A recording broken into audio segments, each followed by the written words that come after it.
उपचुनाव की मझधार में अकेले उतरेगी बसपा की नैया। बसपा सुप्रीमो की स्ट्रैटेजी का नया दाव।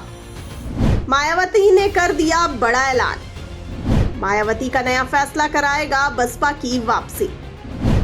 यूपी में 10 सीटों पर होने वाले उपचुनाव की तैयारियां जोरों शोरों पर चल रही हैं और अब उपचुनाव किस तारीख को होंगे ये साफ हो चुका है। उत्तर प्रदेश में विधानसभा की 9 सीटों पर उपचुनाव का ऐलान हो गया है। वहीं चुनाव के फाइनल नतीजे 23 नवंबर को आ जाएंगे। तारीख का ऐलान होने के साथ ही भाजपा के साथ समाजवादी पार्टी, कांग्रेस, बहुजन समाज पार्टी ने कमर कस ली है। 10 में से एक सीट मिल्कीपुर पर चुनाव का ऐलान नहीं हुआ है। वहीं उत्तराखंड की केदारनाथ विधानसभा सीट पर 20 नवंबर को वोटिंग और परिणाम 23 नवंबर को आएगा। झारखंड और महाराष्ट्र के चुनाव के अलावा करीब 50 सीटों पर उपचुनाव का ऐलान होने के साथ ही बीएसपी चीफ मायावती ने एक बड़ा ऐलान भी कर दिया है। मायावती ने ये ऐलान अपने एक्स अकाउंट पर लिखते हुए कहा कि भारत निर्वाचन आयोग द्वारा महाराष्ट्र और झारखंड राज्य विधानसभा आम चुनाव के लिए तारीखों की आज की गई घोषणा का स्वागत। चुनाव जितना कम समय में तथा जितना पाक साफ अर्थात धन बल व बाहुबल आदि के अभिशाप से मुक्त हो उतना ही बेहतर, जिसका पूरा दारोमदार चुनाव आयोग पर ही निर्भर।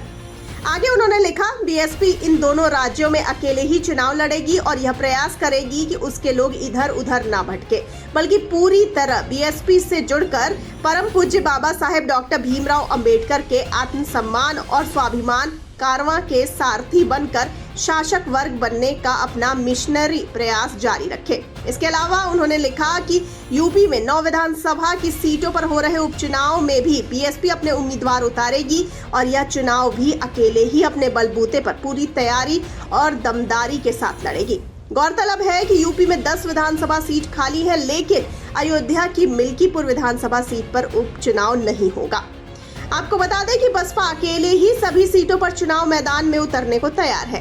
पार्टी ने जातीय समीकरण देखते हुए प्रत्याशी भी तय कर लिए हैं, लेकिन उनकी अधिकृत घोषणा भी होनी है। उपचुनाव में बेहतर प्रदर्शन के लिए बसपा के नेशनल कोऑर्डिनेटर आकाश आनंद भी पार्टी प्रत्याशियों का चुनाव प्रचार करेंगे। उपचुनाव के मद्देनजर संबंधित 9 जिलों में आदर्श आचार संहिता लागू हो गई है। अब देखना यह है कि क्या बसपा सुप्रीमो के बड़े ऐलान और बीएसपी की कोशिशों से क्या बसपा अपनी वापसी सत्ता में कर पाएगी।